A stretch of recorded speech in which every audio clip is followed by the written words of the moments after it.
Hello. Long you got to intro hello, it.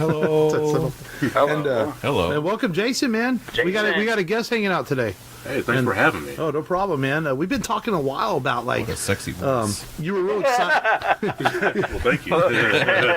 But yeah, we had talked. I had seen some things that you posted on Facebook. Yeah. And then we just got to talking and everything. I was like, you should come on and do an episode. And my partner Robert Behar, he is moving. I mean, he's been moving all day.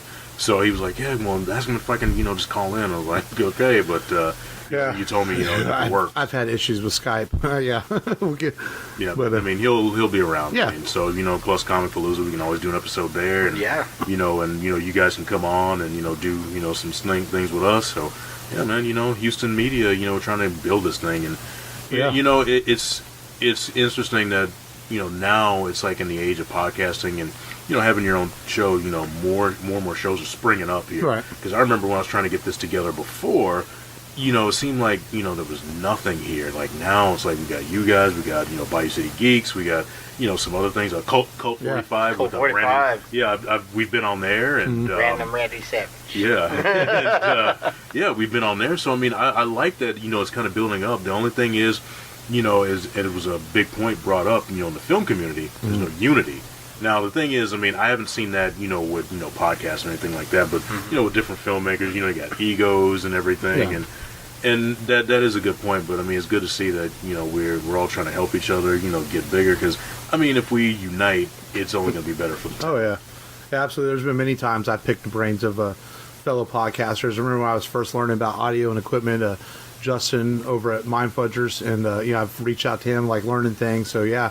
And it is a pretty good community, especially I feel like a lot of the shows that are involved in Comic-Palooza, a lot of us have gotten to, maybe we don't hang out every week, but we've got to know each other's shows, and I think that we try to support each other with social media. I mean, like you said, there's some shows that have egos, and they're like, well, I'm not going to retweet someone else's show because I don't want their going across my feed, but I don't see that with all us Comic-Palooza people. We'll take care of each other, retweet, we don't care, and help each other out. I mean, the thing is, it is a small community. Yeah. All we have really is each other. Yeah. I mean, because we got a friend of ours, he doesn't live too far from here, and he's been helping us out, just telling us, hey, what we need to do. So I mean, we're gonna try to hit up New York Comic Con. Yeah. And we tried San Diego, but it's so hard to get in. I mean, I mean, I remember from 2005 to 2017, I was going out there every year. Wow. Like in I think 2018, I just said, you know what. Forget it. It's just too crowded now. Too much traffic. And too crowded. I mean, the thing is, and they have like a lottery system for the hotels. And they started that, I want to say, maybe 2010, 2011. And then, of course, getting the badges is like, trying to find a needle in a haystack. So. That's what they said, like, even Star Wars Celebration, which was last week, and they said it's like that now. It's like, why go? You just stand in line all day. They said the lines are so ridiculous, you don't really get to see anything. If you're there for toy exclusives, you're going to spend all day standing in line. Yep. And I don't know how you fix that, honestly, because when it comes to San Diego or Star Wars Celebration, they want to sell tickets. They don't care as long as they're making money. Exactly, and that's the bottom line to them. And, I have a friend who's a comic book artist, and they're so media obsessed now. It's like, who, this big star that's, starring in this big comic book movie or TV show or whatever, video game. And I noticed that a lot of, the comic book, guys are just kind of pushed to the back of the convention hall, and like, I'll go and talk to him, and I'm just like, that's the way it's getting. Once they kind of opened it up to media and, and stuff that doesn't even have anything to do with comics, it's just, basically it's pop culture now. Yeah. Yeah, I kind of noticed with, like, last time I went to Comic-Palooza, it's like, what's the energy oil company doing here? Yeah. And then there's people from, like, RuPaul's Drag Race, and I'm like, okay, it's a TV show. But then there are some moments that were kind of cool. Like the year they had Marky Ramone there. I thought that was kind of cool. I met him at the Alamo City Con. Yeah. And that one, I mean, if you have a chance to go, I mean, they have great guests there. I mean, and you got the comic book guys there. I mean, it's a great show. I mean, very, very organized. Yeah, I've heard it's really good. And then but even Comic-Palooza sometimes, like this year, who's the guy they announced today? Wilmer Valderrama. Is he? I guess he's popular. I don't even know who he is. That 70s show. Fez, Fez, man. That's who that is. Fez from that 70s show. And Yo Mama. Okay. Oh yeah, and Yo Mama. Now I know who he is. Yeah. When I saw Yo the name, Mama it didn't was a ring a good bell show. today. Yeah, I was like, okay. I like that show. My East Coast friends did not like that. Oh, okay. So now I know who it Probably is. I just didn't didn't like ring it. a bell. Well, on the East Coast, you don't talk about people's moms. Oh. I mean, that's more of a West Coast Southern thing. Oh, okay. So I mean, he was like, yeah, you can talk about me, but don't talk about my mom. I'm like, okay. But we're all going to be at Compalooza, of course, and should, so like, you it's all- guys, You should consolidate our time with their time and make it a 2-hour podcast. right? Hey, I'd be down with that. And be they're panel too, because right? they're doing Yeah, YouTube. yeah. I think y'all just kind of walk around, record, and do we some stuff. walk around, but we were last year. We were at the podcast booth, Right. And we just did like a little live feed from there. And, Yeah. we walked around last year. It was pretty. You know what? It was actually a pretty good time last year because I think before that, when we went to Fandemic, we got Sean Patrick Flannery at this bar on Heights. Yeah, on Washington. I remember seeing that. Yeah. Yeah, we had that. We had him there, and I mean, he's always. I mean, He's a really nice guy. yeah, really nice guy. He's one of those Met him. celebrities you can walk up to, and he doesn't push you away. He'll talk to you a few and minutes. he's a Houston yeah. boy too. Yeah. So I mean, the thing is, we got to support him. We got to plug him, and he was very, very, very. I mean, just giving and everything. And I mean, we just walked around. We got Mark Wade. We got Ryan Otley, and Nice. we were trying to get Jimmy Walker, but his reps were kind of. And then we tried to get Nestor Carbonell, and his reps were kind of, but he was cool. I mean, hey, he's a Rockets fan, so. Yeah. Yeah, sometimes it's up to the celebrity how they are. I remember one year It's free when I money. first started the podcast, Yeah. I literally it was the first year we started the podcast. We weren't really doing a lot yet. And I run into Booker T, like literally smack, and he catches me. No. And I was like, hey, you're Booker T. And he goes, yes, I am. That's what they tell me. He kind of made a joke. That's what I am. And I've told this story before. And I said, hey, I only had my phone. I said, will you record a promo for the podcast? And he's like, are you from Houston? He goes, yeah. I go, yeah. And he goes, okay, I'll do it for you only because you're from Houston. And his rep was over there like rolling her eyes like, oh, you're not going to charge him? But Booker T cut me a promo for the podcast. It was like the first promo I ever got. Yeah. So I thought that was cool. So it just depends on the person I can't stand sometimes. some of these handlers. Yeah, Yeah. the thing is, I remember I was at Comic-Con and I saw Bruce Boxleitner. And so I'm like, oh man, it's Bruce Boxleitner. So I make a mad dash for him. Yeah. And the thing is, I guess, they have the carpeted area and then they have like the floor. So I guess, no fans can step on the floor because that's where, some of them are entering and exiting. And his handler was like, whoa, whoa, whoa, what are you doing? And she grabs my shoulder and, gets my shirt. I'm like, woman, be glad you're not a woman. I mean, Right. not a man, because, she's like, what are you doing? What are you doing? I'm like, what does this look like I'm doing? I'm trying to get Bruce Boxleitner. Yeah. And I ended up getting him like 2 years later. Okay. Yeah, but Nice. a lot of the handlers and everything. And what I tell people all the time is like, it's not the celebrity, it's the handlers. Because the handlers are the ones like, well, I want to go, if they want to leave, they have to kind of leave too. Right. Because Rey Mysterio is very, very nice to fans, and he signs everybody. Yeah. I mean, it doesn't matter if there's he's going to be an hour or two. I mean, it's all the handlers. I'm like, hey, Ray, let's go. And he's like, sorry, guys.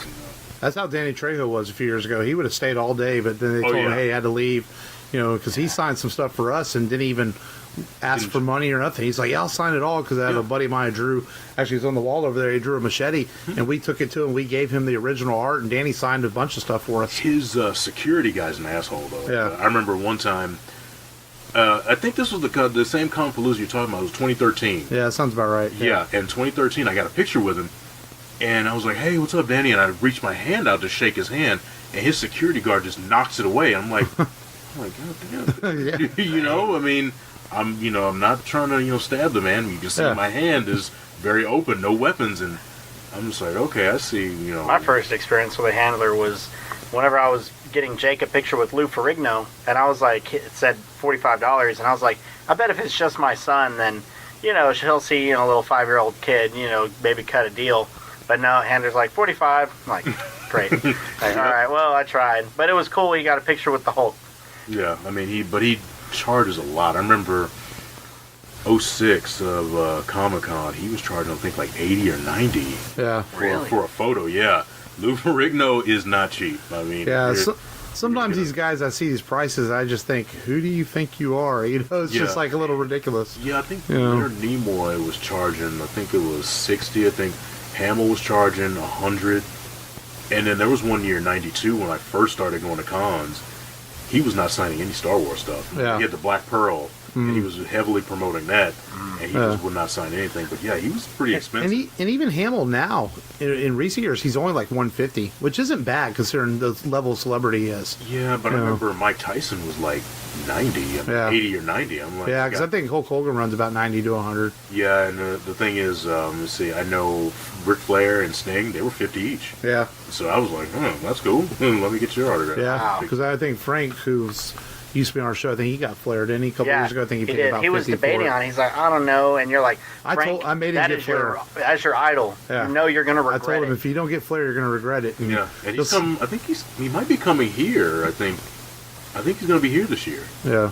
So yeah, you can get him again. It's like, Yeah. Frank, it's not fair to Flair if you're not getting his autograph. Well, he did the same thing to me when Kevin Smith did the signing at Pop Culture Comics. I wasn't going to go because Wyatt was a baby, and Frank was like, "That's one of your idols. If you don't go wait in line for Kevin Smith, you're going to regret it." And I did go, and I fought through it, and I stood in line with Wyatt being a baby, and I got Kevin Smith's autograph and a picture with him. And then Kevin so then said I that turned Wyatt it on was adorable. Frank. Yeah, Wyatt, Kevin Smith declared my son adorable, so it worked out. Take him out to Papacitos.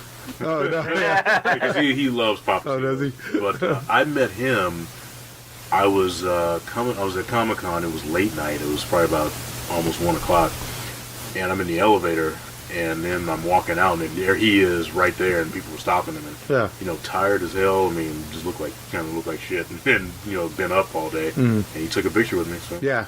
one of the good guys. Yeah. Oh, yeah. He told a story shortly after Stan Lee passed away about he got that from Stan Lee, that Stan told him one time that, hey, these people make you, and no matter what you do, take the time for them. And Kevin Smith took that from him, says, no matter how tired I am, I'll stop and I'll talk to anybody and take a picture with them. And I always have to, even if I'm having a bad day, I have to turn it on and respect those people. But there's a lot of people, I mean, who just, they don't follow it. I remember I met Mila Kunis one time, and this was 2009, yeah. So I'm about as close to her as I am to all of you. And I'm walking, I'm like, oh, Mila Kunis. She looked at me and rolled her eyes. I'm like, okay. And I was She is Russian, so... Yeah, and I was like, and I've seen that attitude from her, on like interviews, and I was like, yeah, I mean, I'm not surprised you did that, but whatever. Yeah. So, yeah. And, On to download this, then? I guess. How was y'all's weeks? All right. Meh. Yeah. That's what I want to talk about. Download this. Okay. I mean, I didn't really download anything. A bunch of trailers came out. Yeah. Of course. But see, streaming Ultraman. I haven't got to watch that yet. I want to. It's very, very good. Yeah. Josh Hutcherson from The Hunger Games is the main character. Okay. So, Okay. yeah, and it's curious really, about that. It's really Yeah. good, violent. Did you watch all of it? Yeah, watched all the 13 episodes. I mean, I don't really have too much, I guess I haven't really watched it very much, but I understand like the basic concept of it. I remember Fox Kids had the Ultraman Tiga series, and that only lasted like one season. They never did another series after that. And then they had the Superhuman Samurai Cyber Squad, which was, I think, an adaptation of Ultraman. Yeah. I'm not sure. I have to look that up, but yeah. So I mean, it's a very good story. I mean, it picks up, kind of like where I'm not sure if it's the '60s Ultraman where he has a son that he's passed on, all of his powers to, and the son doesn't really know it, and so he's kind of trial by fire trying to learn to be Ultraman. But it's kind of a reboot / Ultraman is popular everywhere else in the world except Japan. for the U.S. Well, Hawaii, since they have a Japanese population. Yeah. Right. And because it's mainly because they had been locked up with legal battles over the rights, and finally it was like they've been locked in for almost a decade of legal rights trying to distribute into the U.S. and other more, besides Japan. And they finally, own all the rights, and now. Speaking of legal rights, I didn't put it in the news brief today, but did you see that MGM is finally going to, they've been fighting, speaking of Kevin Smith, he wanted to do the Buckaroo Banzai TV series. Yeah. But MGM was like, hold on, we still own it. Now apparently MGM is finally going to start opening their catalog and look at what properties they have and say, hey, what can we do with this stuff? Wow. So we'll see. Maybe we'll get Kevin Smith's Buckaroo Banzai series. Hopefully after Peter all. Weller. I mean, Bring him back. He's not in too bad a shape. I met him, but he looks like he's still raring to go. Yeah. I don't know if he's going to be in Neil Blomkamp's RoboCop Returns, right? But Yeah, and so MGM, well, I guess they're going to open their Is catalog. Killer finally. Clowns from Outer Space. They MGM. might Oh have my that, God. yeah. And they've been talking about a sequel to that. The Kyotos, who I met, they actually have been trying to get a sequel off the ground for a long time. And I think Sci-Fi, that's right, Sci-Fi is going to have a movie. He's going to do the sequel, but... It's free on Prime this month. Yeah. Yeah. And I got, the DVD. The movie scared me when I was a kid. Yeah, I saw that movie on HBO. I was staying at my aunt's place one night, and I was just watching, like, Killer Clowns from Outer Space, and it had Royal Dano from Ghoulies 2. And I'm just like, yeah, this guy's in it. It's probably, some schlocky horror movie. I'm like, oh, this actually was pretty good. Yeah. And, and like, I talked to the Kyotos. They've been trying to get off the ground, but, like, rights issues, just, interest in it. But now, with Sci-Fi, they can do it. Yeah, maybe so. And one thing, you talking about rights, Orion Pictures is still around. I watched the new Child's Play trailer. Oh, really? Yeah, I thought they went I guess I bankrupt. didn't notice that. I did watch the trailer, but I guess I I wonder if didn't notice someone that. purchased the title right. Which is like New Line Cinema's back. Yeah. I haven't gotten my download list yet in a minute, but I saw Shazam, and it was a co-finance between Warner Brothers and New Line. Yeah, Wow. we saw Yeah. trailers too. Yeah. Yeah, I didn't even notice that. So what did you guys watch this week or check out? I saw two things. Game of Thrones, for Of sure. course. Yeah, Game of Thrones. And it was like watching that episode, I was like, oh, I'm enjoying this so much. I don't want to see the credits roll. Then the credits roll, and then I started crying and bawling. It's like, dang, I have to wait another six days. 2 years of waiting for that. Yeah. I'm still like on the 4th season, so Yeah, I've watched all the seasons, so I mean, except for the last one, but I've been caught up and people have told me so. Yeah. And, watch your favorite comedy again, Tropic Thunder. No, yes. Yeah, Tropic Thunder. that's my. They know that's like that's my. I hate that movie. And Tom Cruise. I mean, Actually, it's funny. just the Tom Cruise first. is funny in it. Yeah, just the first 10 minutes, the fake commercials is what gets me laughing. I just hate. You don't hate, laugh at anything, do you? Yeah, I like Beavis and Butthead Do America. No, he really likes. I just he hate thought Tropic- $1 Million Baby was funny. Oh, really? Yeah. $1 Million Baby. Yeah, he thought it was hilarious. Wow, that's quite. Yeah. Whenever she unique fell on the sense of- chair, he's like, I thought the Naked Gun was funny. We did that on the show. I just don't. I just didn't like Tropic Thunder, man. Naked Gun is awesome. I mean, Leslie Nielsen. Yeah. I mean, I just hated Tropic Thunder. I don't know what it was. It's a lot of it is satire. As I I said, don't really quite get satire. I just like watched my the brain first- doesn't compute it. I just watched the first 5 minutes. The fake commercials is what had me you laughing. gotta. I mean, with that one, I think they were kind of making fun of Hollywood. Yeah. Like how a lot of people will play, mentally challenged people to get an Oscar. Yeah. Like I think Yeah. Cuba Gooding Jr. did it, and then there was I Am Sam. yeah, Yeah. Sean Penn, yeah. Sean Happy Penn. Jack. Happy Jack. I think Simple I get. Jack. Simple Jack, Simple yeah. Jack. Simple I think I get what they try to do. I don't know. I just don't find satire funny. I don't know. That's just me. Robert Downey Jr. was the best part of that Yeah. movie.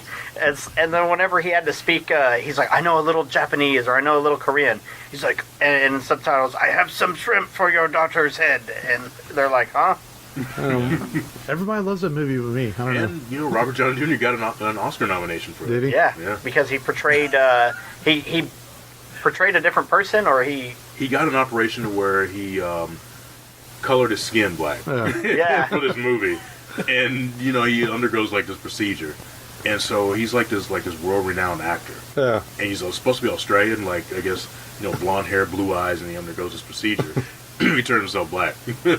And he gets into it with Brandon T. Jackson. Oh, dude, he's like, oh, so that's how we talk. That's how we talk. I mean, I remember parts of it. I just thought They were so afraid that the producers of the movie were so afraid of the whole race joke thing, Yeah. but they were surprised and caught off guard that the use of the word retard was more controversial Yes. than the race joke. I know, right?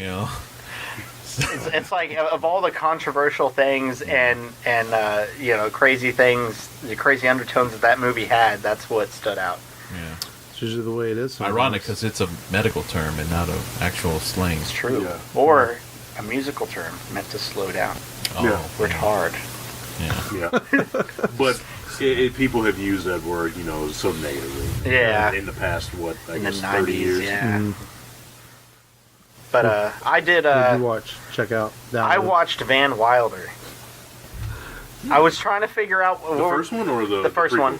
Okay, yeah, Ryan Reynolds, young.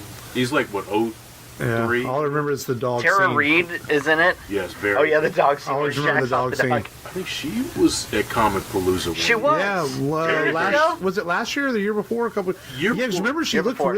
she didn't look good. Yeah, she looked like that pole there. Yeah, she was really like She looked like that pole. Emaciated. and over plastic surgery. Yeah, Oh, yeah. really skinny, like not healthy. Yeah, I saw her. Hollywood, at- man. Well, I saw. Well, she had that boob job, thinking I was going Yeah. to get her over. Yeah.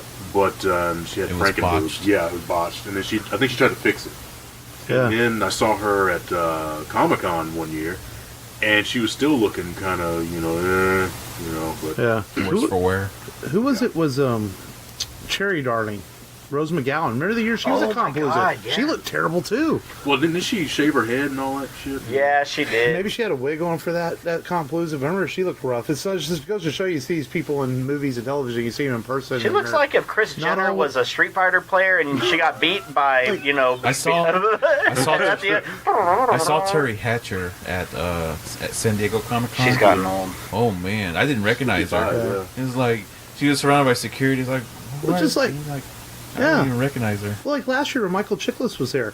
Michael Chiklis just looked like an old guy you might see at the bar down the street. Yeah, I've actually met Yeah. him too, and he was looking actually pretty good when I met him. Yeah. I mean, he had the glasses on and everything, and got to talk to him for a little bit. But the thing is, it's like they do so much to age sure. themselves. I mean, I'm sure they go through all these like crash diets and stuff like that. Cryotherapy. Yeah, the cryo stuff. You're only supposed to be in that thing. I think like 5 to 10 minutes, something like that before you. You mean that machine that turned him back into an old bald dude? Mr. Cactus Freezing whipping. it. It's clobbering time! Cactus whipping. Yeah. Yeah, they do a lot of stuff. I mean, But well, I saw this afternoon actually. I had just got it. My mom didn't work this afternoon, so I had her keep the baby, and I took the boys to see Shazam. So I just got out of it like at 7:00, and then grabbed something to eat and got home. And man, it was I from the beginning. You guys know when the trailers first came out, I was never too high on this movie. No, I thought you it looked were kind of afraid. dorky and dumb, but man, Dorky. it's actually really good. yeah, I was sold on it. I mean, and now it's like a 3-movie streak that they have going. Yeah. And I was talking with Rob, about this, and several other people. Had they started with these movies, we'd be singing a different Oh, yeah, of the for sure. DCEU. Yeah. But the thing is, it's always they drive home the point. Superman, Batman, Superman, Batman. I mean, Yeah. you could have built up to them to where they're already operating.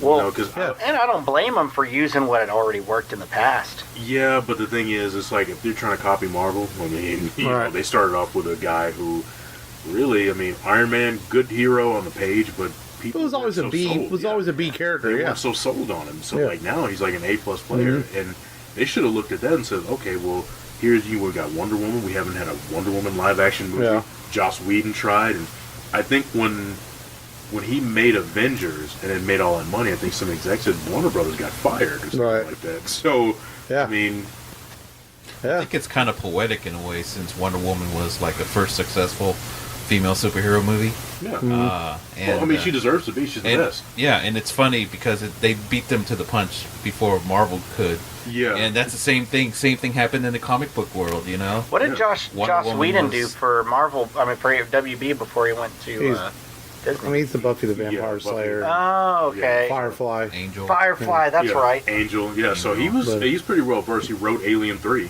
Yeah. and Oh, worked wow. on Roseanne too. Alien Resurrection. Resurrection. Roseanne. yeah. Resurrection. Yeah. He did. I think he did a rewrite on 3, but he Was didn't it get 3? credit for Yeah, it. But he he did. definitely wrote Resurrection. Yeah, he did do some rewrites But- on 3 because he even talks about Yeah. like just like the sheer chaos. And he talks about the sheer human tornado that is Roseanne How? Barr. How apropos, because we are sliding right into our feature. Almost. Thank you for that bridge. But a few more thoughts on Shazam though. Okay, score. You Let's guys go. are rushing me, but I just felt that it was it's very heartfelt, man. It's very family friendly, so the boys enjoyed it. Yeah. It surprised me its treatment of foster kids and how well it's handled, and it's emotional too. And maybe some of that's me and everything I'm going on in my life right now. I gotta stop watching emotional family movies. Like I'm watching Creed 2, and I'm sitting there like crying when Adonis is looking at his son, and then Shazam's very emotional like that too because it's all about family. And the thing is, what I liked about the movie is that DJ Catrona and Adam Brody get do-overs. Oh. They get do-overs Oh, yeah. for the DC universe because Victor's in it? What's that? Is Victor in Shazam? Victor. Cyborg. No, he's not. But I'm so over DJ Cyborg. Catrona and Adam Brody. Yeah. They were supposed to be in the Justice League Mortal movie that was coming out in 2007. That's right. Yeah. And now they're here playing superheroes. With the Shazam family. So I thought that was pretty cool. Yeah. No, it was really enjoyable, man. I was really pleasantly surprised. I had low expectations for this movie, and I walked out of the theater just smiling today. I was like, that's a good fun film. I'd say it's a pretty solid 8 out of 10. It is really good. It was really surprising, and they could have fell into that trap when he became Shazam and to do like a lot of real adult jokes, but they didn't. They kept it very clean. There is one small adult joke in there, but it's so slight that the kids don't even notice it. Well, did you know for a time, like in the comics, Shazam was more popular than Superman? Yeah. I mean, he had the TV show in the 1970s. Captain Marvel, Yeah. It got to the point where DC sued them, for being too similar. And, Right. But because they were owned by a different comic book company when they got bought out. And it was good. I mean, it's well acting. Anytime you're dealing with child actors, you never know what you're going to get. But they did a great job with the cast in it. And, he had what's his name, Jack Blazer from It. Yeah. Asher Angel. I mean, he was on a show I can't remember right now, but Zach Levi. He's a very goofy guy. If you ever meet him, he has like that kind of I guess Brendan Fraser-esque quality, everyman quality. Yeah. So the thing is, when they said he's playing Shazam, I'm like, yeah, he can do that. Kid, becomes a man overnight. So, I'm liking that he finally gets his his due diligence, and now they're saying that he should be, like what Robert Downey Jr. is for the DCEU. Yeah. I mean, for the MCU, but I think that would be good, and I'm pretty sure he's going to be game for it. Oh, I'm sure. I saw a review saying it's the superhero big. Yeah, it is. It is And in I some was ways. like, There's that sounds good to me. There's a slight nod. There's a slight nod to Big in the movie. Is there a Zoltan? No, not quite that. But you'll see it when you notice it. And there's Mark Strong in it playing a villain again. But Mark Strong does it so well. He's such a good villain. You know what? I liked him as Dr. Sivana, but I'm just wondering what more he would have done with Sinestro. Yeah. Oh, yeah. I think we always wonder that. Mm-hmm. Yeah. The Sinestro we never fully got with him. I think right now the anchor for the DC is probably Wonder Woman right now. I think. Yeah. She's getting And then a strong Aquaman and then Shazam follow those up. And I think you have a good core of those 3 films there you can now build off of. Yeah, now you got the Suicide Squad, too, which is going to be, I think, probably a reboot, sequel. Yeah. And then I have a lot of faith in Matt Reeves' Batman movie because despite what people may have thought about Affleck as Batman and everything, Matt Reeves' Planet of the Apes films were excellent. And I'm really kind of looking forward to his Batman and see what he does with it. Yeah, it just sucks that, Affleck, for all the shit that, people have given him. He did okay. Yeah, he did. I thought he was like an excellent Batman. Yeah.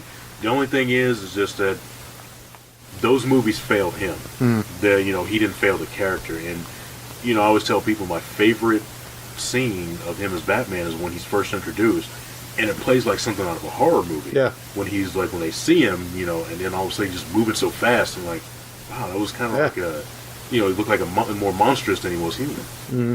That's a good point. Yeah. And but I guess they're moving on now. I expect casting for that pretty soon. Yeah, I would imagine. Well, this one here, the Batman is a prequel, so it's set like in the 90s. Hopefully he can come back. I know Ray Fisher is supposedly done with Cyborg. The solo movie's not going to be. And really, the thing is that you really. I didn't feel it for that character. Yeah. Well, did you really need a Cyborg solo movie? Because it's never been. Never been that guy. He's always been a teammate. Teen Titans. Yeah, Teen Titans. Never felt Justice him. League. I never felt him for either iteration. I like the Teen Titans version. Booyah! Booyah! He's like the Roman Reigns of DC Comics. Yeah, shoving him down your throat. And, and people knocked Ezra Miller, but He's because not coming back either. No, and they knocked him because they're so used to Grant Gustin. But honestly, if you've read Flash comics and stuff, Ezra Miller is pretty close to who Barry Allen is. Almost more so than Grant Gustin in some ways. Yeah. His awkwardness and his kind of weirdness, that's kind of how Barry Allen is. I would have said that Grant Gustin would have made a really good Spider-Man. Yeah. He got that lanky build, he's got the look and everything. Yeah. I mean, but now we got really good guy in Tom Holland. Yeah, he's as long as he doesn't, very good. As long as he doesn't spoil everything. Yeah. Well, that's true. Yeah, he's known for giving away secrets.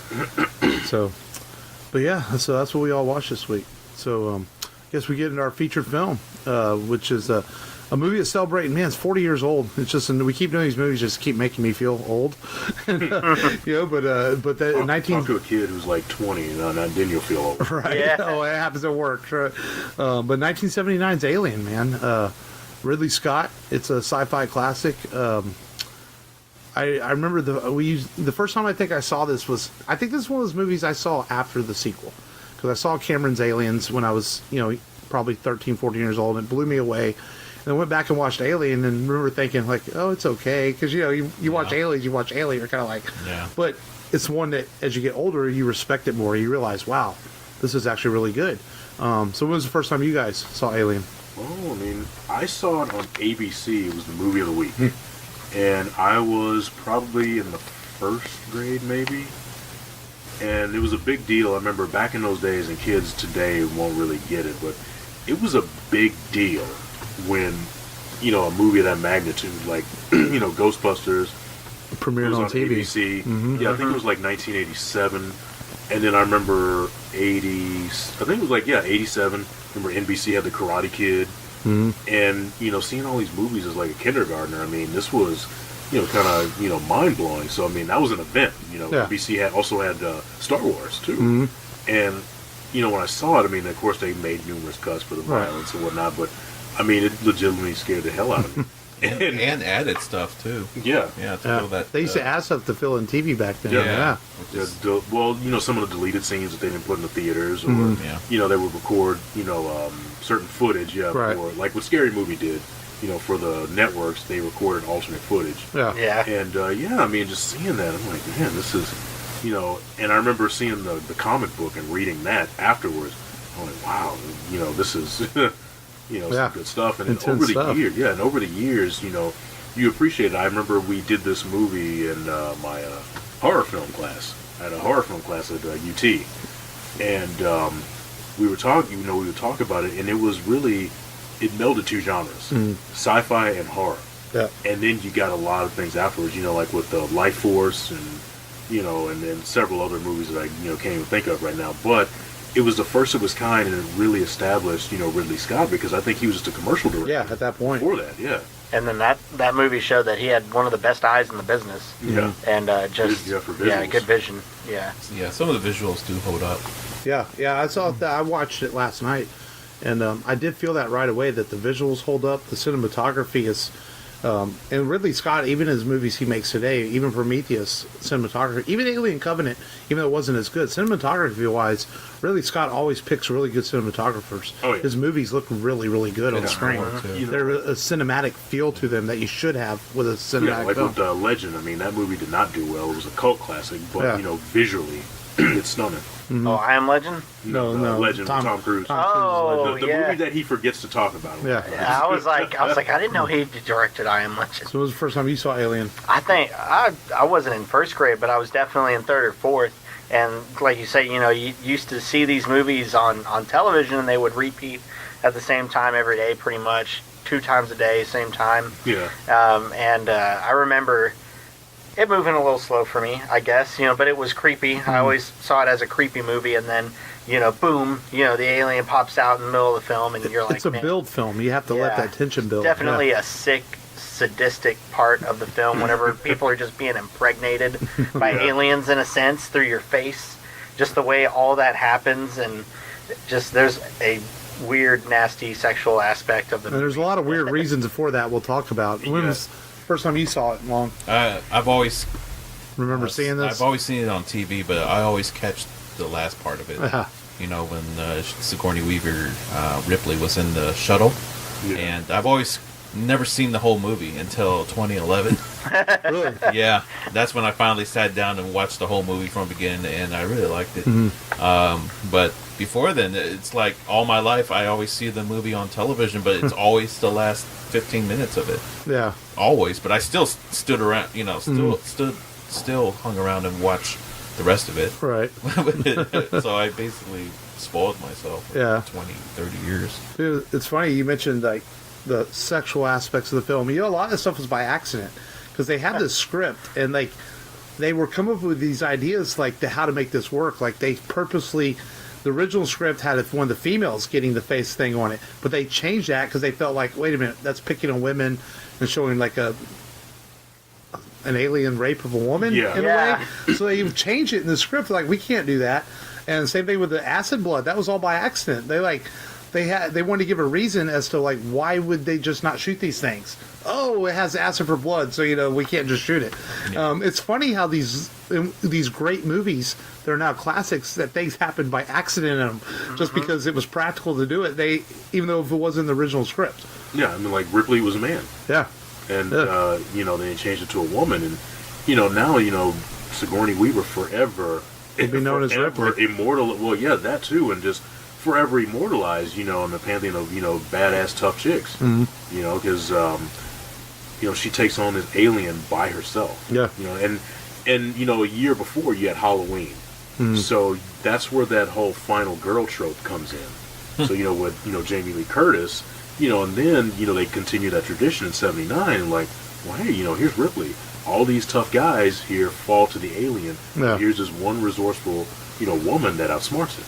What's cool is you don't even know she's the lead because it looks like the crew is the lead character. Yeah, that's what I was thinking, because it's been a while since I watched it last night, and I forgot how much that it's very much about the whole crew till the end of the movie, and she steps up and becomes this hero.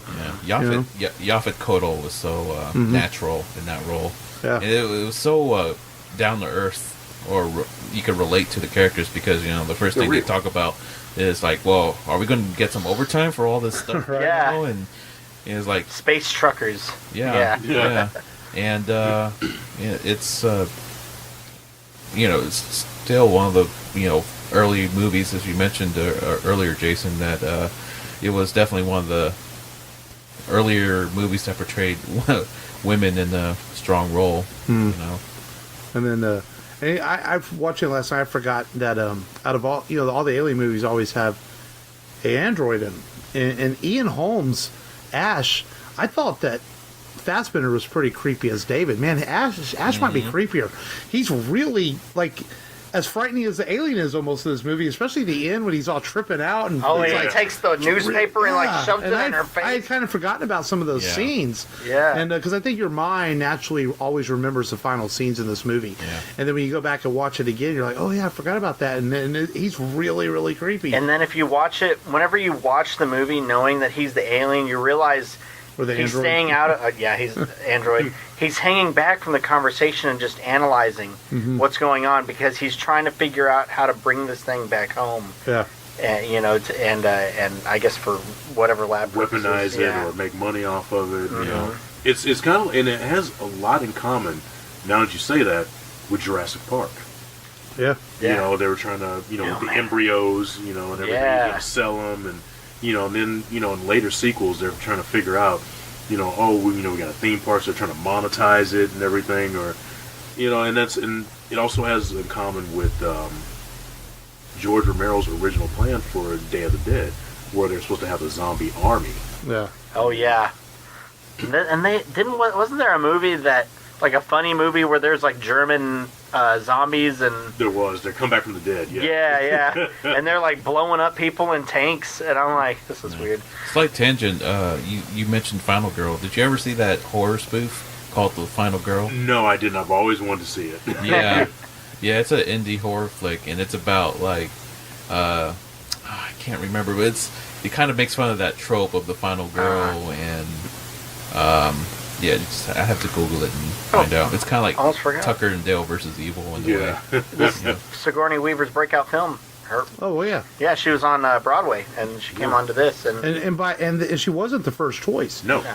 There were other almost a who's who of actresses in 1978 when they were casting this before they started filming, tested for this role, and they ended up calling her back in because was it Meryl Streep was going to do it, and she was mourning the loss of her. I don't know if it was her husband or her lover at that time. It was her boyfriend from The Deer Hunter. That's right.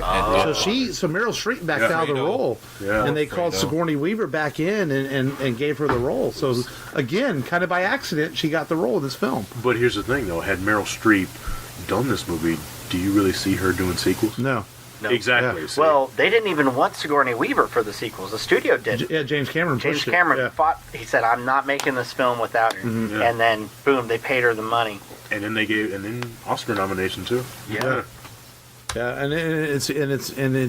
I mean, by accident, she created this iconic role that is, like you said earlier, she's going to be immortalized for this. Yeah. But she'll always be known. And she's done some other great stuff. You know, she's done Rose in the Mist. Ghostbusters, Avatar. You know, I mean, despite what people think about James Cameron's Avatar, it's still a huge movie. Yeah. You know, Still crossing my fingers for blow comps. Alien 5. You know what, I am too, and the thing is, With Disney in charge. yeah, with Disney, you know, they have to kind of look at this and go, you got a great filmmaker, Neil Blomkamp. He's trying to do right by the franchise. Mm-hmm. You know, because I talked to Lance Henriksen when he was at Comic Palooza. I think this was last year. Yeah, it was last year. I think so. And he said that, like, all the other Alien movies that they've done since have been trash. And I mean, because they went the Alien versus Predator route. Yeah, and the thing is, you know, it's funny that you say that, was they were supposed to do an Alien 5 written by Cameron, directed by Ridley Scott, and they chose to do Alien vs. Predator instead. Yeah. And I'm like, wow, Fox, come on. You're shooting yourself in the foot here. Yeah. And the only thing Alien vs. Predator even has working for it is it's kind of cool to see the two characters on screen. That's about it. It's a gimmick, yeah, because this came a year after Freddy vs. Jason. Yeah. And you know what's funny is the one thing about this Alien is you know, the alien's only on screen 4 minutes in the whole movie. Yeah. And part of that reason is because they tried a lot of animatronics and stuff, and Ridley Scott hated all of them. He didn't like the way they looked. He told the studio, no. And the studio tried to say, no, you need more creature, and he just was like, I'm not doing it. It looked terrible. But it's so scary, it's like Jaws. Yeah. You know, the thing is, the animatronics didn't work on that either. Right. But you only see Jaws for what, like A few minutes. End? Yeah. Yeah, so the thing is, it's kind of like you're in that that POV where, oh shit, you know, like what's coming for it, and then you see it kind of like when Dallas, and then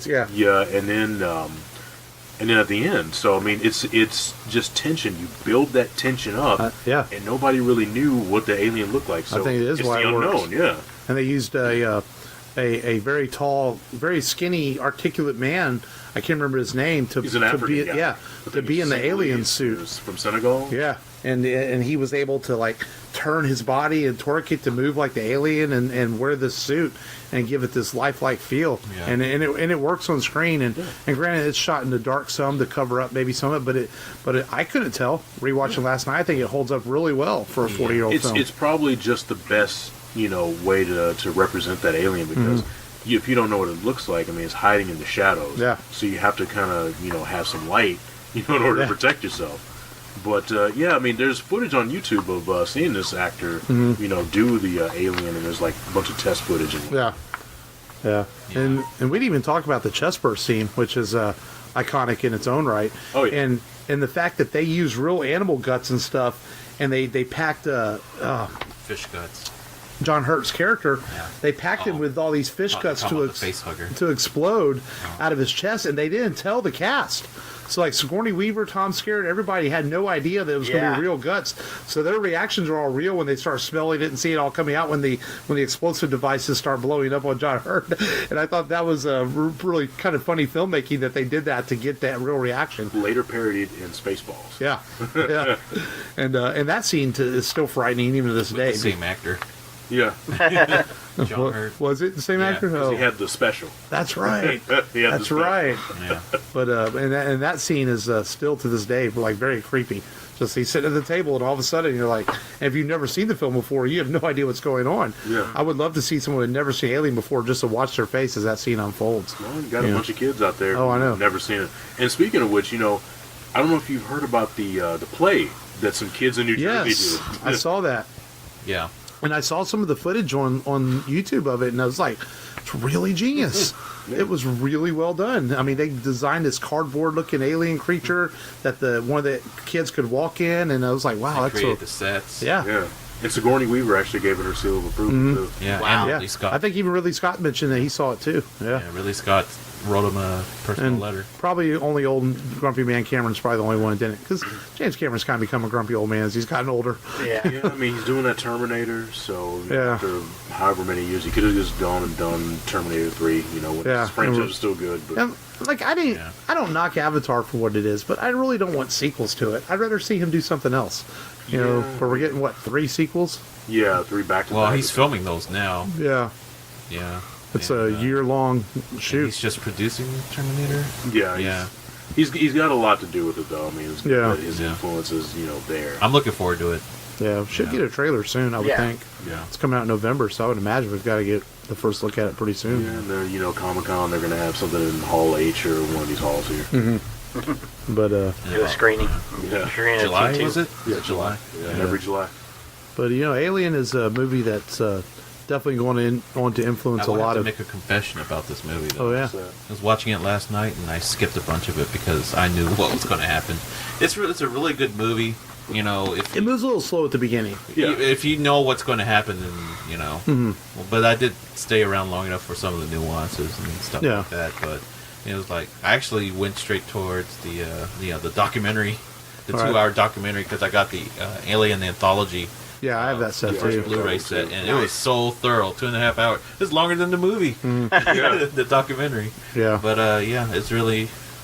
I saw that in lieu of watching the actual Alien movie. So yeah. 'cause But I've seen before, the ending so many times. right, before a 40-year-old movie, I think it still holds up well. I think it's a classic, and it's influenced a lot of filmmakers since. I think Ridley Scott is one of our directors that's obviously influenced the. Neil Blomkamp himself I think has probably been influenced What by. was the movie that inspired that movie? Alien? Well, there's an old 50s black and white movie that inspired it, wasn't it? Yeah, and Ridley Scott also openly mentions Jaws as an inspiration too. The Yeah. tension building. Yeah. Remember him talking about that. Yeah. It was an old black and white movie. I read it when I was doing research for the film. I can't remember the name of the film, but yeah, it was And an of old movie. course, this movie, spawned on comic books, video games. Oh, they tried to market this in 1979 as a new sci-fi epic. They had Alien toys out in shelves, but they didn't sell because parents were like, I'm not buying this for a rated R movie. So a lot of Alien toys are worth a lot of money now because no one bought them on shelves, and there was a whole second wave of figures that never even got produced because they just didn't, So they tried something different in that aspect to try to market a rated R film in 1979. Now I don't think that would be a big deal. Back then, that was like, what? Trying to market a film for adults But and the have thing action is, figures. I don't think we don't see too many toy commercials, though. No. So that's the thing. I mean, that would be a specialty thing. Like now you can get a Ripley, you can get, Right. NECA Toys or whoever Yeah. these companies But are. the thing is, NECA Toys, they're more of a specialty. They don't Yeah. have commercials. They're just like, oh, if you're in the comic book community, or You know something like about that, it. You know about it. Yeah, you know about it. But I remember when Aliens, they re-released some figures in the 90s. With the Queen Alien and all that kind of stuff. Yeah. And then like with the Predator, and then they had the Alien versus Predator Yeah. toys, and Then McFarlane got the license for a while. And yeah. And I think I have the Alien versus Predator toy that he came out with. I actually have the box up in my room. Yeah, I got that one too. And, Man, I coveted the cloaked Predator toy. yeah. Oh, yeah. I I think looked that's all the one I over have. Kmart. They didn't have it. It was like some kind of special order you have to do to get it. Well, actually, Wasn't I it? got mine at KB Toys. Oh, R.I.P. Little KB Toys. Yes, Yeah. and that's where I got a Freddy versus Jason. I lived in 292. Channel View, so they didn't have any of that. Yeah. Bloomberg Mall, man, KB Toys was there forever. Yeah. Aren't they making they're supposed to be making a Trying comeback to too, do aren't pop-up stores. they? Yeah, that's right. Yeah, and whichever pop-up stores do the best, they'll make Yeah. the stores out of them. But yeah, I mean, comic books, numerous video Lots games. of video games. I remember the Alien vs Predator video game I played a lot of, which is making a comeback too. I saw that they might the release Capcom. it. Yeah, the Capcom thing was like a little, 2 arcade sticks that had like the games pre-programmed in, and then they had like of course like Aliens. I think it was arcade game that was kind of based on Aliens. Yeah. And then they had Alien 3. I remember that one. That one was actually pretty good. And so they've had like a variety of stuff. I mean, of course, the comics. In the last 15, 20 years, we had action figures, bunch of action figures. Oh, tons. Yeah. I've actually been playing. I was playing Alien Isolation. Yeah, which is like the first movie. Yeah, but I got Red Dead 2, so now I've been playing Red Dead 2. So 60 hours of your life. Yeah, it's taking me. Oh, believe me, it's taking me away from playing Alien Isolation. But yeah, man, it's a franchise that has built a name for itself, and now that it's owned by Disney, I don't think it's done. I think we're going to see more. I'd score it a 9. Yeah. Yeah, I mean, to me, I think it's a perfect 10. This is how you effectively build tension. Because so much, so many movies these days, they show too much. They show too much of like what the monster's going to look like. Like Child's Play is actually trying to bring that back to reboot. Yeah. They haven't shown us very much of Chucky. Yeah, what very they have just shown, glimpses. it's obscured, in darkness. And then they recently said, "Hey, Mark Hamill's doing the voice," which I can't wait to see, because he still kind of sounds like Brad Dourif a bit. Yeah. But I mean, I think he's kind of bringing like some Joker, isms to it. But if you look at the trailer and compare that to say Alien Covenant, I mean, they're showing everything. There was a mystery behind what the Alien in '79, and I just think that it was effectively done. Ridley Scott really, really, really made a name for himself here, and I have to say it's a masterpiece for me. Yeah. I hope more studios get back to that where they're Don't get me started on Prometheus, man. teasing us and It not was a showing us too straightforward much. prequel, and freaking David It's a Lindelof prequel, but got it's his not. scrubby hands all over it. Yeah, And made Lindelof. it more complicated than it needed to be. Oh, and fuck Lost. I don't like what that show. You don't like? No. Okay. Sopranos. Hey, Brian K. I'm in Vaughan the wrote for that Sopranos show. camp. Hey, Brian K. Vaughan used to write for that show.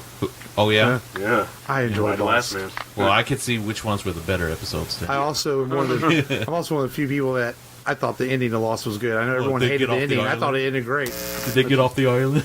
It's kind of like a dramatic Gilligan's Island for me. That's a good way to put it. Dramatic Dramatic. Yeah, I Gilligan's don't have Island. any faith in Lindelof's handling of Watchmen.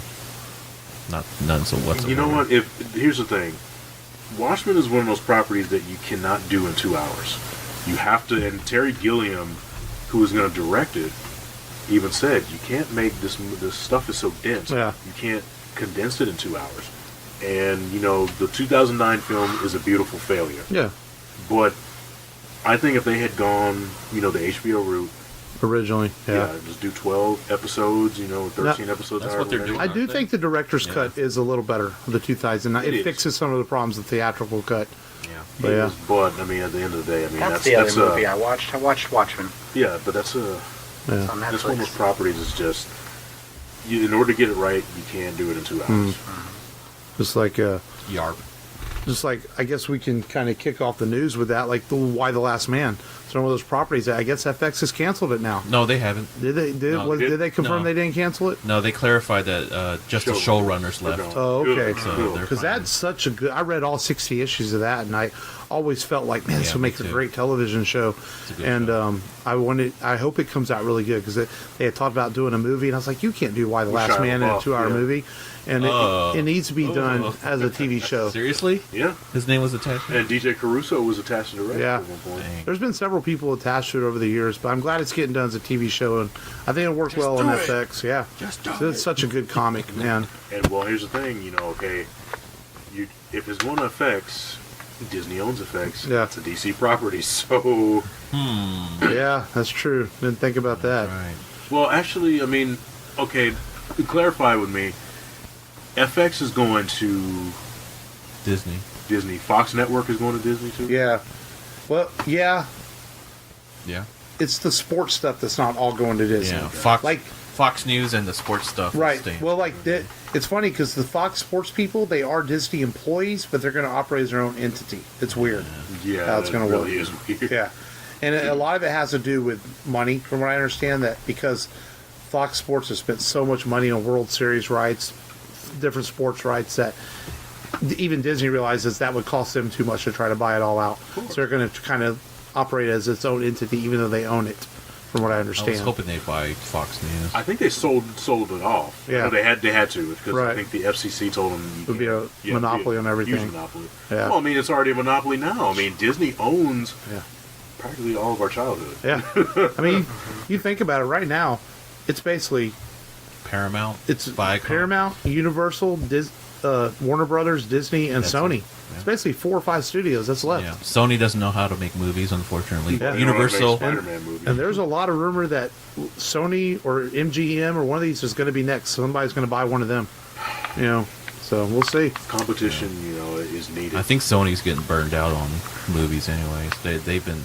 I heard that they've been looking to sell for a while. Yeah. Yeah. It'd be good, to have full control over Spider-Man. And the thing is, but, BIOS work, of course, when they look through the entire catalog, not just cherry pick. Yeah. Yeah.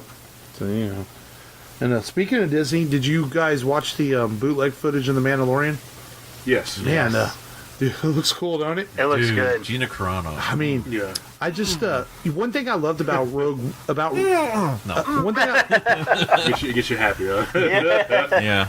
one thing I loved about me Rogue feel One was that underground aspects in Rogue One where Cassian at the beginning is going through, the city and he's trying to escape and everything. And I want to see more of that in Star Wars. And it looks like The Mandalorian's going to give us that. It's going to be a CD. Yeah. They said, and I know that they were trying to do a Star Wars TV show for the longest time. Yeah, for years. And they said it was going to be like Deadwood in space, and like Sopranos in space have like these flawed characters, like the seedy underbelly stuff that we only read about in comic books and played in video games. I was surprised Carl Weathers is in it. Yeah. I didn't know he was in it.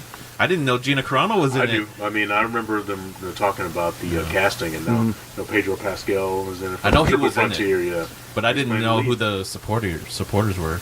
Oh yeah. And there's been even rumors as far as that Anthony Daniels has been on set. So is 3PO going to make a cameo in it? Because that's kind of become like the thing now where C-3PO always cameos and everything. It's not been confirmed, but there's been on Android. Yeah. Androids don't age. Yeah, there's been rumors that he's cameoed on set. A lot of great directors on this. Dave Filoni. I always say his name wrong, but the Thor guy. Taika Waititi. Yeah, I always I can't say his name. Yeah. Bryce Dallas Howard. Yeah, she's directing an episode. So you know what? I've always, to me, I think I became like a really big fan of her after that Black Mirror episode. And something has been like kind of long gestating with her after that. Yeah. Because like that was one of the better episodes, that and the San Juniper episode.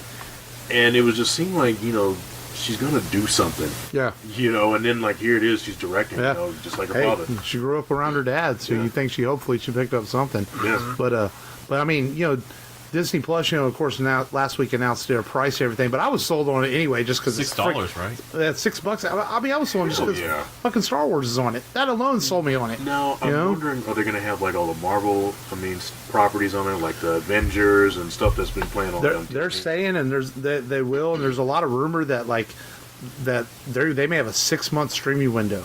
3 months in theaters, 3 months out on Blu-ray, then have the new movies on within 6 to 7 months of being out in theaters. Well, it makes sense. And that's a big selling point, I think, for people. Now what they need to do is do something with Marvel Unlimited, because it's a good service. I mean, some friends of mine have let me, kind of peruse around. You got a lot of Marvel content with that. I mean, yeah. And they need to start doing it the way that DC does it, because I remember when Shazam was coming out, and I want to say when Aquaman was coming out, even after, they would highlight certain issues that inspired the movies. So they need to start doing something like that. Yeah. They already have the infrastructure for it. Just start integrating that into the service. They would even do that on Comicology. They would put out like a movie would come out, and they would feature like a Superman comic that week when Man of Steel came in theaters. Then they would give it away for free or make it 99 cents because it inspired the movie. I mean, I subscribe to the Unlimited Comixology. Yeah. Now they have all three of the big publishers, Marvel, DC, and Image, and a bunch of indie comics. Dark Horse. Yeah, so it's like, I think $5 or $6 a month. Check it out, and you get discount for digital, any digital purchases. Yeah. So it's worth it. And then we're sticking with Star Wars news for a minute. Kathleen Kennedy kind of came out last week at Celebration and said that we might take a little break with the movies, but it's not quite what people think. It just means we might not have a new Star Wars movie in 2020. We might just have to wait a year because according to Rian Johnson and the producers of Game of Thrones, they're still actively developing their new movies. Yeah. A lot of rumors that Knights of the Old Republic is going to happen and everything. So this is maybe Kathleen Kennedy might have spoke too soon. We might just have 1 year with no Star Wars movies. Yeah, because it's a cash cow for them. I can't imagine them going too long without making more. Yeah, and they got the Mandalorian. They got the the Cassian TV series they too. Do some very Clone great Wars animated series. Yeah. The Resistance has actually picked up too. Yeah. I mean, it got. I've been watching. It's pretty good. Yeah, and she I think she's realizing that people had Star Wars fatigue because the thing is, with Solo is a good movie. Yeah, I really is. I don't care what anybody says. I think Solo is a good movie. Now, did you need to do a Han Solo movie? Probably not. No, but it was good. What we got was good. And so, when you release all these anthologies and everything, one thing that they could do is even have them on the Disney Plus. Mm-hmm. You don't necessarily have to do a big budget, movie, but if they're going to do that, I mean, an anthology, you could even have it as a TV show. Yeah. Yeah. Because I would love to see Glover back as Lando and do a little TV show with him. I would love a TV show or a movie based on the crew of a Star Destroyer. Mm-hmm. There's so much you can do with that world. But the thing is, and somebody was even saying this, they need to embrace, all genres, because, you have some Star Wars product that's not so action-oriented. It's more of a comedy, like Star Wars Droids. I don't know if you ever remember that. Yeah. Yeah, okay. It was on ABC in 1985. Actually had a theme song that was written by Stuart Copeland from the Police. Oh, yeah. And it was more of a comedy, like the Ewoks. The Ewoks was more of a comedy, so you had stuff that was for kids, and you had the movies. And, you have, like, I don't know if you ever read Tag and Bink. Yeah, I read it. Yeah, it's really it's more funny. of a comedy. Yeah, exactly. So the thing is, you got stuff that's, more comedy-based, even stuff that's more horror-focused, and then you got your stuff that falls in line with the trilogy. And I think, when they fired, Chris Lord and Phil Miller, and from the movie, they said it was looking too comedic. Yeah. And I'm just like, well, it can be an action comedy. There's nothing wrong with that. Right. Yeah. But I think they were just trying to homogenize the product. Right. I think that's, it's all kind of looking a little too similar to one another. Like with Marvel, like with the whole Ant-Man thing, what's his name, Edgar Wright had to walk away because he said he couldn't make, the movie he wanted to make. Yeah, and the thing is, Ant-Man still was his movie. It was different than, Captain America. Right, but it still had those Marvel traps in it, too. Exactly. I thought it was better than the sequel. Yeah. But the sequel was solid. It wasn't as fun or interesting as the first one. Well, because, you had seen it already. Yeah. So we were talking pre-show a little bit, man. DC Universe might be in trouble. They cut production on Swamp Thing down to 10 episodes. They've released a statement saying, no, it was just some creative differences. We felt that 10 was enough, but, I could see this. I downloaded it because they did the 80 cents thing for a month, and I've been watching Titans and Doom Patrol, and they are very good, but it's a very niche market. Yeah. And I think that's the problem at $8 a month, and maybe it'll hang on long enough to get integrated into the new Warner Brothers streaming service that is the biggest unkept secret going, because we know it's all coming to compete with Disney. Because I think there's a lot of potential for DC Universe. There's some good stuff on it. Young Justice Outsiders is excellent. It's as good as the first two seasons are. Very, very good. And more adult. Yeah, but so they haven't said anything whether it is in trouble or not. But I could see how it could be in trouble, because it's a very it's if you're not a hardcore fan, you're probably not going to get it. Right. You're just casual. Yeah. My biggest concern, all these streaming services come out, they're just, I don't have the money to pay for all that. Yeah, it's just too much. They want you to cut cord to save on cable. But by the time you have all of them, you spend as much as you do on cable. Yeah, exactly.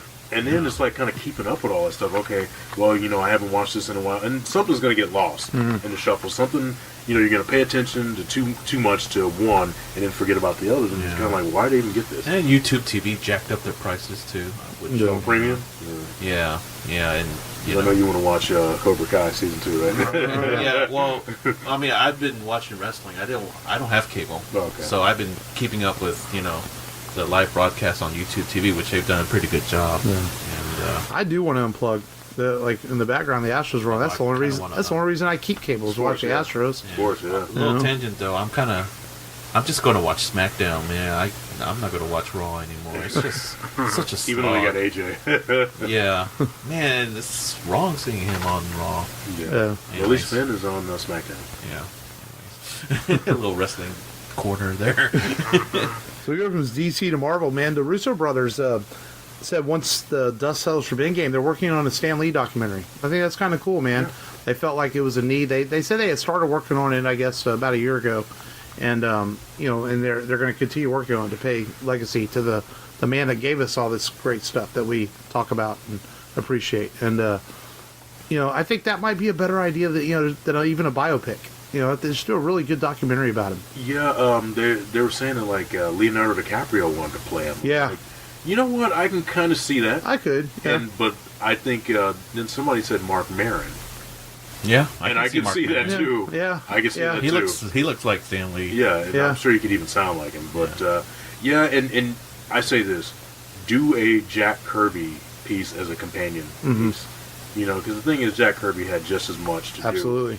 And the thing is, you know, Stan did take a little too much credit. That's why Ross Kirby hated Stan Right. for a number of years. Yeah, because in later years, Stan started giving more credit to the other guys. But yeah, for a long time there, he was very self-centered. Oh, have you guys heard of this streaming series called Blockbuster? It's basically about the relationship between Steven Spielberg and John Williams. Oh, It's okay. a 10-part series, and it's about their working relationship and their friendship from Jaws or Sugarland Express all the way to I think to the 90s. So What streaming service is that on? oh Is that HBO? Or? no, it's Prime? no, it's not Prime. Hulu. Could be Hulu. Could be Hulu. Yeah. It's Disney owns it. Blockbuster. It's just 60% off. it's just the Yeah. name of the series, but it goes into the backstory of John Williams and stuff, and he's a very, very private person. So Oh yeah. 'Cause Yeah. You don't really hear too much about him. no, and the producers and the directors they spent 6 months researching all that material. So, Yeah, check it out. that's about all the news I have. Other than Oh, wait. no, go. This Sunday, a new Godzilla trailer is going to drop. The new Yes. Godzilla trailer. Yeah. Really? For King of the Monsters? Yes, Yes. sir. That's Yes. my number one anticipated movie. That's his Godzilla More guy. so than Endgame. Yeah, I mean, Endgame comes out next Friday. I mean, 26th. So Yeah. Maybe I don't because know. we've seen so many. And they're saying spoilers are out there superhero movies. already. It's hard to keep track of what's real. I mean, I don't read anything anyway because I don't want to know anything. But like, Russo's confirmed the latest spoilers that were released are true well, it's like, because they're clips. but why would Oh, the Why would you 5 minute want to leak. spoil anything for anybody, or why would you want to read it? Like, can't people? I guess social media has created a world in which people are so impatient that they want to know right away. My blinders were on Godzilla, so I didn't even know about that. A guy came in the GameStop that's near my job, and he kind of spoiled, a little stuff. But I won't say here, but he knows some people who are in Hollywood, and they got him a script. But I'm just like, well, from what you told me, that could change. So. Yeah. Yeah, they filmed 5 different endings for the movie. Well, I mean, didn't that's they? how they did it when they clashed the first time.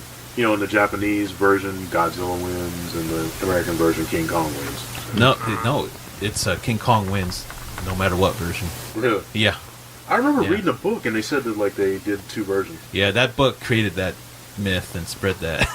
And it's actually the Japanese Toho did confirm that it is King Kong that won in the In the 60s yeah. version? Okay. yeah. And we're But he won't win in this next one. I can assure you that. Mark my words. I mean, come on, Godzilla fights a 3-headed, gravity beam spewing dragon. It's like, what does King Kong have? Beat right. his chest? Come on. It's just tough, man. So Big bruiser. so next week we are Unless he has laser beams. Laser beams. we are going off our normal routine next week. We instead of doing a retrospective, we are doing a Avengers Endgame next week. God, seems like 1,000 years ago. I fought my way out of that cave. Became Iron Man. Realized I loved you. I know I said no more surprises, but I was really hoping to pull off one last one. The world has changed. None of us can go back.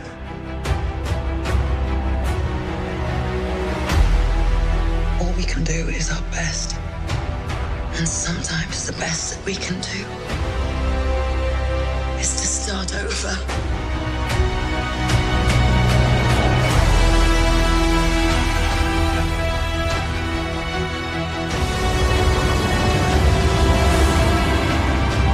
I saw all these people die. I keep telling everybody they should move on. Some do, but not us. Even if there's a small chance, we owe this to everyone who's not in this room to try. We will. Whatever it takes. Whatever it takes. Whatever it takes.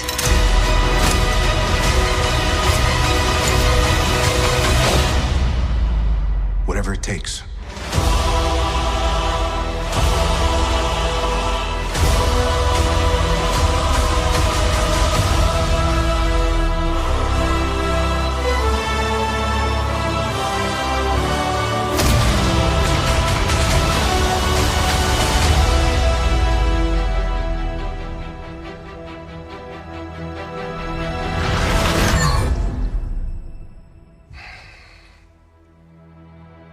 I like this one.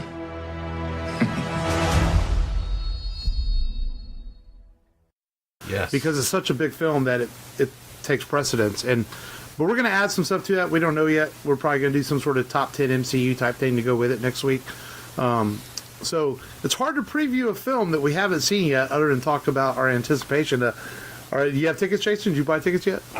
Normally, you know what? I don't really get all off into that. You're kind of you be patient with it. You can find it on eBay. I mean, $15,000. I got a pair of tickets for $1,500. Yeah. No, never mind. But you know, I mean, I might go see it. You know, midnight. I'm not sure yet. Yeah. I am excited about it. I mean, I got some pops. I got, you know, the Funko Pops. I'm addicted to those damn things. Yeah. Yeah. I mean, it's just I'm just waiting to, you know, kind of. I guess. I mean, I'll probably see it in the weekend. But, you know, I'm looking at the trailers, avoiding spoilers. You know, all the fan theories and whatnot about that. And yeah, I mean, I'm sure it'll be a nice fitting in. 3 hours, 2 minutes. So make sure you use the bathroom and everything. And but yeah, sure. I mean, I'll be seeing it. Yeah. So. And but I want to talk a little bit about too, man. You know, your show, man. Where can they find it? Well, they can find it on the Twitter. They can find us on YouTube. They can find us on Facebook. So, I mean, yeah, just Bayou City Geeks. I mean, you know, I'm a handsome guy. You know, I was wearing all the pop culture stuff, but and long like your sexy voice. Yeah, exactly. But yeah, you know, they can find us there. I mean, you know, we also have. I think we have what do you call it? Some email addresses. I mean, it's like BayouCityGeeks@gmail.com. So, you know, drop us a line or anything like that. Yeah, and check them out. Man, it's good stuff, man. It's all like you said, we talked earlier, man. It's a good community here in Houston. We all support each other and kind of play off of each other and just want everybody to do well. You know, and I don't think there's any. I think it's a good camaraderie between each other, and we'll all get together here in a few weeks at Compalooza and have a good time. And see how that goes. I never know what to expect. Announcement too.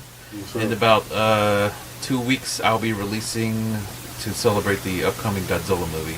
I will be doing a series of videos on some of the collectibles I have, as well as doing a top 10 worst Godzilla movies in the top 10. I hope you got 1985 as the number one. 1985, it's definitely in my top 20 or top 15 actually. Yeah, but yeah, stay tuned for that. And we are at Compalooza for our live show. We are doing 20 years of the Phantom Menace. So we're gonna do some Star Wars for our live show. Because I know that isn't there like a panel that I guess we're supposed to be participating on? Yeah, I haven't really, you know. You should get schedules very soon. Okay. We're working on it. It's yeah, because I know y'all are on the panel. So yeah, and so that's all I know really. We're working on it. I mean, they're kind of finalized. I think they just haven't sent y'all the emails yet. Okay. So you should get those soon. And I know we're on like a trivia panel one night, and then somehow I'm moderating a panel. I'm kind of nervous about that. I'm an introvert. I don't like to talk in front of people, but I'll go drink a beer real fast before I do it. I'll be all right. Yeah. Or to calm my nerves. You know. But it should be fun, man. I'm looking forward to Compalooza. I always do. It's always a good time every year. Oh yeah. And by the time you get to Sunday at 5 o'clock, you're tired as hell, but you have a good time. Oh, yeah. And you know, it's a very good show. But it's the only show that Houston has. Yeah. And, you know, we had, you know, what was it, Space City Comic-Con. Greek George went and messed that up, you know, with the Sons of Anarchy. Oh, my God. And, you know, the thing is, I went to the Alamo City Con after that, because and that show took Comicpalooza's Memorial Day weekend spot. Yeah. And I talked to a bunch of the actors from Sons of Anarchy, and I just apologized on behalf of Houston, and I was like, that's not who we are. He's like, yeah, I know. He's like, that son of a bitch, Greek George, and they had his ass like holed up in his room, and he wouldn't come out. Oh yeah, writing a fake check to Charlie Hunnam. I'm like, dude, what are you trying to do? It's like first they showed up and their hotels were not comped. No. And then they're like, okay, well, I can deal with that. And then they're not getting paid on top of that. Yeah. And then Charlie Hunnam did the ultimate, thing where he just, if you had a ticket, see him, he honored it. Yeah, and that was cool. Yeah. Yeah, that was cool. And he stayed all day that Saturday and signed till everyone in that line was done. Yep. Even though his handlers were telling him it's time to go, he was like, nope, not leaving. Everybody signed. Yeah, he was really cool about it. And I'm just like, we don't really have, what California has, especially the LA area, where they have, the anime conventions. Yeah. You got this actor and that actor appearing for a 15-year, 20-year, anniversary screening of a film, We have limited stuff. Yeah. So when somebody fucks up like that, it's just, it damages us. Yeah. And we have a few smaller comic and toy shows that all someone it seemed to be 45 South going towards Galveston. I'm like, can we get some here on the north side? Yeah, where it's like in city limits. Yeah. And San Antonio's really, getting up there too with their stuff, because the guy who runs Alamo City Con, he had like a horror-themed version. I think he was like in the Alamo Dome one year, where he had like a little Halloween-themed comic book convention. And then they have, I think it's like Celebrity Fan Fest that's coming up in June. And then they had one where there's like the Greater Austin Comic Con, which we did. I've heard of that one. Last year. It was actually pretty good. Yeah. And we were going to go this year, but I think he had a wedding to go to, so we didn't get to do that one. But yeah, Texas, does have some good stuff like El Paso. Yeah. I think Dallas has more cons than we do. They do. Yeah. But it's harder, but you know what? I'm going to say something.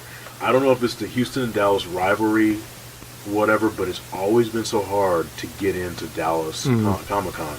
Like, I'll tell them, like, hey, I'm, with, Houston media, and they're just like, oh, we're sorry to give you, like, a little canned bullshit answer, but I'm just like, yeah, whatever. And, Peter Cullen and Frank Welker are going to be there.